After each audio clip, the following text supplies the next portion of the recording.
আমি দেখতেছি আমার সাথে ঘুরতেছে হুজুর তখন কোথায় অনেকে দেখলাম ওখান থেকে দৌড় গিয়েছে প্রত্যেকে হুজুর দৌড় দিয়ে চলে এসেছে এরকম মসজিদে দৌড় দিয়ে বা জামাত তো পাবেন ওই রাকাতটা পাওয়ার জন্য আপনি দৌড়ে মসজিদে আসা সম্পূর্ণ নিষেধ।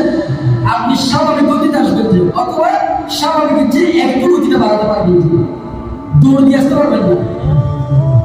এখন রাকাত পাওয়ার জন্য কি দিচ্ছে? দৌড় দিচ্ছে। এখন দৌড় দিয়ে আসলে কয়েকটা করি দেখেন কি কি করি, এই জিনিসগুলো একটু জানার চেষ্টা করবেন।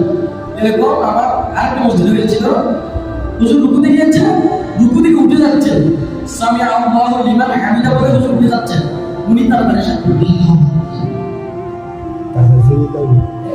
নিয়ত করে সাথে প্রায় আল্লাহু আকবার বলছে এটা একটা আল্লাহু আকবার বলছে এরকম রুকুতে চলে গিয়েছে, এখন নামাজ